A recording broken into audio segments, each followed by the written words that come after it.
বন্ধুরা, অবাক হচ্ছেন তো যে কি করে শুধুমাত্র জলের মধ্যে পটল দিলেই খেতে হবে দুর্দান্ত। তো বন্ধুরা, এর জন্য কিন্তু আপনাদেরকে পুরো রেসিপিটি দেখতে হবে। তো চলুন দেখে নেওয়া যাক কীভাবে এই রেসিপিটি তৈরি হয়েছে আর কেনই বা বলেছি যে শুধুমাত্র জলে পটল দিলেই খেতে হবে দুর্দান্ত। তো দেখতেই পাচ্ছেন বন্ধুরা, এখানে আমি বেশ কিছু পরিমাণ পটল নিয়েছি, 3টে আলু নিয়েছি আর বেশ কিছু পরিমাণ নিয়েছি এখানে পনির। তো প্রথমে কিন্তু পটলগুলোকে খুব সুন্দরভাবে ছুলে নিতে হবে। তো দেখতে পাচ্ছেন এখানে কিন্তু আলুগুলোকেও পুরোপুরি ছুলে নিতে হবে আর পটলগুলোকেও কিন্তু ঠিক একইভাবে কিন্তু পুরোপুরি ছুলে নিতে হবে। তো দেখুন এখানে কিন্তু ছোলা হয়ে গেছে, আলু পটল পুরোপুরি ছোলা হয়ে গেছে আর পনিরগুলোকেও বেশ বরফি করে কেটে নেওয়া হয়েছে। এখন কিন্তু এই পটলগুলোকে আবার কেটে নিতে হবে, আলুগুলোকেও ঠিক একইভাবে কেটে নিতে হবে। তো বন্ধুরা দেখুন এখানে কিন্তু আমি আলু আর পটলগুলোকে কেটে নিয়েছি। তো দেখুন এখানে কড়াইয়ে জল বসিয়ে দিয়েছি, জলটাও গরম হয়ে এসেছে। এখন আমি দিয়ে দিলাম পটলগুলো। তো দেখতে পাচ্ছেন বন্ধুরা, এখানে কিন্তু পটলগুলো পরিষ্কার করে ধুয়ে নিয়েছি। ধুয়ে নেওয়ার পরে আমি এখানে বসিয়ে দিলাম। এর সঙ্গে কিন্তু আমি দিয়ে দেবো কেটে রাখা আলুগুলো। তো আলুগুলো কিন্তু একই রকমভাবে লম্বা করে একটুখানি কেটে নিয়েছি। তো দেখতে পাচ্ছেন এখন 2 থেকে 3 মিনিটের জন্য আমি এটা ঢেকে দেবো, যাতে করে খুব সুন্দরভাবে এটা সেদ্ধ হয়ে যায়। তো বন্ধুরা দেখতেই পাচ্ছেন এদিকে কিন্তু পনিরগুলোকে আমি লবণ হলুদ মাখিয়ে নেব আর খুব সুন্দরভাবে কিন্তু এটা ভেজে নেব। তো শুধু লবণ হলুদ দিলেই হবে না, এখানে কিন্তু আরও দুটো উপকরণ আমি মেশাবো, যাতে করে পনিরটা বেশ সুস্বাদু হয় খেতে। তো বন্ধুরা দেখতে পাচ্ছেন এখানে লবণ হলুদ দিয়ে দিয়েছি। এরপর আমি এখানে দিয়ে দিচ্ছি কর্নফ্লাওয়ার।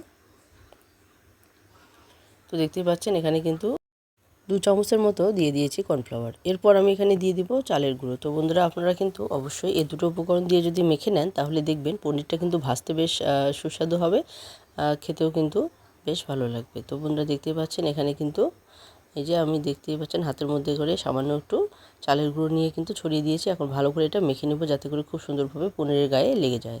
তো বন্ধুরা আপনারা যদি এই দুটো উপকরণ দিয়ে ভালো করে মেখে নেন, তাহলে দেখবেন পনিরগুলো কিন্তু খেতে বেশ মজাদার হবে। তো বন্ধুরা দেখুন অন্যদিকে কিন্তু এদিকে সেদ্ধ হয়ে গেছে। আমি কিন্তু এটা ঢাকনাটা খুলে দিয়েছি। এখন কিন্তু আমি পটল আর আলুগুলোকে নামিয়ে নেব। পুরোপুরি জল ঝরিয়ে রেখে দিয়েছি। তো দেখতেই পাচ্ছেন এখানে কিন্তু নামানো হয়ে গেছে। আর এদিকে আমি মশলাটাও রেডি করব। এখানে 3 চামচ পরিমাণ নিয়েছি আমি আদা বাটা, 1/2 চামচ পরিমাণ দিয়ে দিচ্ছি হলুদ গুঁড়ো, 1/2 চামচ পরিমাণ দিয়ে দিচ্ছি জিরে গুঁড়ো, 1/2 চামচ পরিমাণ দিয়ে দিচ্ছি ধনে গুঁড়ো, 1/2 চামচ পরিমাণ দিয়ে দিচ্ছি ঝাল লঙ্কার গুঁড়ো। তো আপনারা চাইলে কিন্তু এখানে কাশ্মীরি লঙ্কার গুঁড়ো ব্যবহার করতে পারেন, যদি আপনারা ঝাল পছন্দ না করেন। তো বন্ধুরা দেখতে পাচ্ছেন এখন কিন্তু কড়াইয়ের মধ্যে বেশ খানিকটা তেল দিয়ে দিয়েছি, কারণ এখানে কিন্তু পনিরগুলো ভেজে তুলবো আর পনিরগুলো কিন্তু বেশ বড়ার আকারেই ভেজে নিতে হবে। তো বন্ধুরা একসঙ্গে কিন্তু পনিরগুলো দিতে যাবেন না, তাহলে কিন্তু একটার সঙ্গে একটা লেগে যাবে। তো অবশ্যই চেষ্টা করবেন যে একটা একটা করে ছাড়তে, তাহলে দেখবেন তেলের মধ্যে পড়লে কিন্তু এরা বেশ ছাড়া ছাড়াভাবে কিন্তু ভাজা হয়ে যাবে। তো বন্ধুরা দেখতে পাচ্ছেন এখানে কিন্তু পনিরগুলোকে কিন্তু আমি একটা একটা করেই ছাড়ছি, এভাবেই কিন্তু ছাড়তে হবে। যেহেতু এখানে মাখানো আছে আটা আর কর্নফ্লাওয়ার, তো এতে করে কিন্তু একটার সঙ্গে একটা লেগে যেতে পারে। তো অবশ্যই এরকম করে তেলটা যখন গরম হয়ে যাবে, তখন একটা একটা করেই কিন্তু ছেড়ে ছেড়ে ভাজতে হবে। তো আমার এখানে যতটা তেল দেওয়া আছে সেই আন্দাজ মতোই কিন্তু আমি পনিরগুলো দিয়ে দিয়েছি। তো আপনারা যেরকম তেলটা ব্যবহার করবেন সেই আন্দাজ মতো কিন্তু পনিরগুলো দেবেন। যদি অল্প তেল দেন, তাহলে কিন্তু অল্প অল্প করেই পনিরগুলোকে ভেজে নেবেন। তো বন্ধুরা দেখতে পাচ্ছেন এখানে কিন্তু ভাজা করলে বেশ একটা মুচমুচে ভাব কিন্তু চলে আসে পনিরের উপর। ভেতরটা কিন্তু নরমই থাকবে, উপরটা বেশ ক্রিস্পি ক্রিস্পি ভাব আসবে। তো বন্ধুরা দেখুন এদিকে পনিরগুলো ভাজা হতে হতে অন্যদিকে কিন্তু আমি আরেকটা কড়াই বসিয়ে দিয়েছি। কড়াইটাও কিন্তু গরম হয়ে এসেছে। এখন আমি দিয়ে দিলাম এখানে বেশ কিছুটা তেল। তো বন্ধুরা দেখতে পাচ্ছেন এখানে আমি সাদা তেল দিয়ে রান্না করছি, আপনারা চাইলে কিন্তু সর্ষের তেলও ব্যবহার করতে পারেন। তো এখানে আমি দিয়ে দিলাম 2টো কাঁচা লঙ্কা। যেহেতু আমি ঝাল লঙ্কার গুঁড়ো দিয়েছি, এর জন্য কিন্তু আমি এখানে 2টো কাঁচা লঙ্কা দিয়েছি। তো আপনারা আপনাদের স্বাদ মতো লঙ্কাটা ব্যবহার করবেন। আর এই যে মশলাগুলো আমি রেডি করে নিয়েছিলাম, সেখানে কিন্তু জলগুলো আমি রেখে দিয়েছি। তো বন্ধুরা দেখতে পাচ্ছেন এখন মশলাগুলোকে কিন্তু ভালো করে কষিয়ে নিতে হবে। এদিকে কষানো হতে হতে কিন্তু অন্যদিকে কিন্তু আমি পটল আর আলুগুলো যে নামিয়ে রেখেছিলাম, সেই আলু আর পটলগুলোকেও কিন্তু আমি ভেজে নেব। তো বন্ধুরা দেখতে পাচ্ছেন এখন স্বাদ মতো দিয়ে দিলাম এখানে লবণ। যেহেতু এখানে হলুদটা আগেই আমি দিয়ে রেখেছি, তো এখন আমি শুধু স্বাদ মতো লবণই দিলাম। তো বন্ধুরা দেখতে পাচ্ছেন এদিকে পনিরগুলো কিন্তু আমার ভাজা হয়ে গেছে। আর পনিরগুলো ভাজার পর যে অবশিষ্ট তেলটা ছিল, সেই তেলের মধ্যে কিন্তু আমি পটল আর আলুগুলো যে সেদ্ধ করে রেখেছিলাম, সেই সেদ্ধ করা আলু পটলগুলো দিয়ে দিলাম। তো এখন কিন্তু এখানে নেড়ে চেড়ে ভালো করে পটল আর আলুগুলোকে ভেজে নিতে হবে। তো এখানে যেহেতু এটা সেদ্ধ করাই আছে, তো এখানে কিন্তু বেশি করে সেদ্ধ করে ভেজে নেওয়ার কোনো দরকার হবে না, হালকা করে ভেজে নিলে কিন্তু এখানে হয়ে যাবে। তো বন্ধুরা দেখতে পাচ্ছেন এখন এখানে আমি দিয়ে দিচ্ছি হালকা একটু কালারের জন্য হলুদ গুঁড়ো, আর হালকা একটু স্বাদ বাড়ানোর জন্য লবণ। তো লবণটা যেহেতু আমি কষানোর মধ্যেই দিয়ে দিয়েছি, মশলার মধ্যে দিয়ে দিয়েছি, তো সেই আন্দাজ মতো কিন্তু এখানে হালকা একটু লবণ দিয়ে শুধু ভেজে নিলেই হয়ে যাবে। তো এখানে কিন্তু বেশি করে লবণ দেওয়ার প্রয়োজন নেই, তাহলে কিন্তু লবণের পরিমাণটা বেড়ে যেতে পারে। তো যদি আপনারা কষানোর সময় যদি লবণটা কম দেন তাহলে কিন্তু এখানে বেশি দিতে পারেন। তো যেহেতু এখানে কষানোর সময় আমি পরিমাণ মতো লবণটা দিয়ে দিয়েছি, তো দেখতে পাচ্ছেন এখন ভাজার সময় কিন্তু আমি হালকা একটু লবণই দিয়েছি। এখন এটাকে নেড়েচেড়ে ভালো করে ভেজে নিতে হবে। তো যেহেতু এটা সিদ্ধ করা, তো এটা কিন্তু খুব সহজেই তাড়াতাড়ি ভাজা হয়ে যাবে। তো বন্ধুরা দেখতে পাচ্ছেন এদিকে কিন্তু কষানো হয়ে এসেছে, তেল ছাড়তে শুরু করলেই কিন্তু আমি এখানে যে ভেজে রাখা পটলগুলো সেগুলো কিন্তু দিয়ে দেব।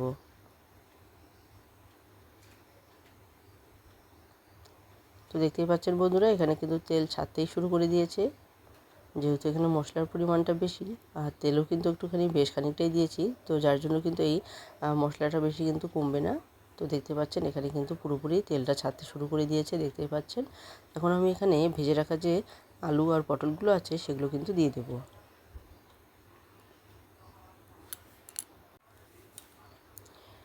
তো বন্ধুরা আপনারা যদি এরকম করে রান্না করেন তাহলে দেখবেন শুধুমাত্র জলেই পটল দিলেই কেন রেসিপিটি সুস্বাদু হবে সেটা বুঝতে পারছেন আশা করি।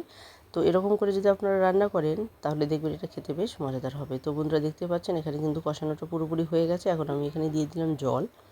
তো বন্ধুরা এই জলটাকে কিন্তু ভালো করে টকবক করে ফুটিয়ে উঠতে হবে। যতক্ষণ না এটা ফুটে উঠছে ততক্ষণই অবধি কিন্তু জাল করতে হবে। আর এদিকে দেখুন পনির আর আলুগুলো কিন্তু ভাজা হয়ে গেছে, তো দেখতেই পাচ্ছেন।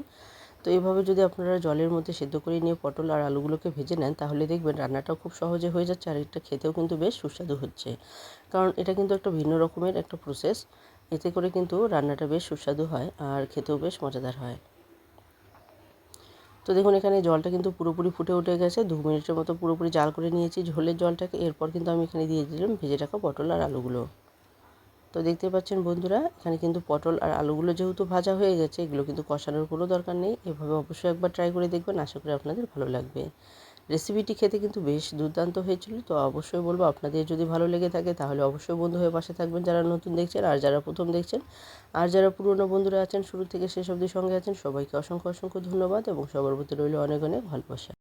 তো বন্ধুরা বেশি বেশি করে বন্ধুবান্ধবদের মধ্যে শেয়ার করে দিন যাতে সবাই দেখে এই রেসিপিগুলো বানিয়ে বাড়িতেই বানিয়ে নিতে পারেন আর খেতে পারেন। তো বন্ধুরা দেখুন এখানে কিন্তু পুরোপুরি পটল আর আলুগুলো আমি দিয়ে দিয়েছি, অবশিষ্ট কিন্তু এখনও বেশ কিছুটা তেল আছে। আর এই তেলটা কিন্তু আপনারা অন্য সময় ভাজার কাজে ব্যবহার করতে পারবেন। এখানে কিন্তু পুরোপুরি তেল দেওয়ার কোনো প্রয়োজন নেই। তো বন্ধুরা দেখতে পাচ্ছেন এখানে কিন্তু পটল আর আলু দেওয়ার পর একটু নেড়েচেড়ে কিন্তু আমি ভেজে রাখা পনিরগুলো এখানে দিয়ে দেবো। তো বন্ধুরা দেখুন এখানে কিন্তু ঝোলের যে জলটা দিয়েছি সেটা কিন্তু একটু পরিমাণে বেশি করেই দিতে হবে, কারণ পনিরগুলো ভেজে রাখার সময় আমি যে কর্নফ্লাওয়ার আর চালের গুঁড়োটা দিয়েছি এতে করে কিন্তু ঝোলের জলটা বেশ গ্রেভি হয়ে যাবে। তো বন্ধুরা দেখতে পাচ্ছেন এখানে কিন্তু পনিরগুলো দিয়ে দিয়েছি, পনিরগুলো দেওয়ার পর কিন্তু 2-3 মিনিট ভালো করে জাল করে নিলেই কিন্তু এটা বেশ গ্রেভি হয়ে আসবে। তো বন্ধুরা দেখতে পাচ্ছেন এখানে কিন্তু ঝোলের জলটা অনেকটাই গ্রেভি হয়ে গেছে। এখন আমি এখানে দিয়ে দেবো গরম মশলা। তো দেখতে পাচ্ছেন বন্ধুরা এখানে আমি দিয়ে দিচ্ছি গরম মশলা। তো এটা কিন্তু অন্যরকম একটু গরম মশলা, এটা বেশ অল্প একটু দিলেই কিন্তু ঘ্রাণটা বেশ ভালো হয়, যার জন্য কিন্তু পরিমাণে একটু কমই দিয়েছি।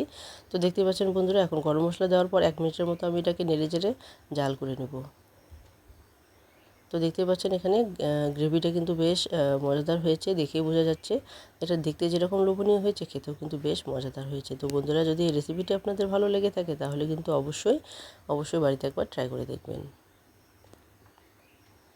তো বন্ধুরা দেখতে পাচ্ছেন এখন পুরোপুরি কিন্তু হয়ে গেছে, এটা আমি গ্যাসটা কিন্তু বন্ধ করে দিয়েছি। বন্ধ করার পর দেখুন কতটা মাখা মাখা একটা হয়েছে, রসালো একটা ভাব হয়েছে। তো বন্ধুরা দেখুন এখন পুরোপুরি কিন্তু নামিয়ে নিয়েছি। তো বন্ধুরা আজকে এখানে শেষ করে দিচ্ছি, আবারও চলে আসবো নতুন কোনো রেসিপি নিয়ে। ততক্ষণে সবাই ভালো থাকবেন, সুস্থ থাকবেন, বাই।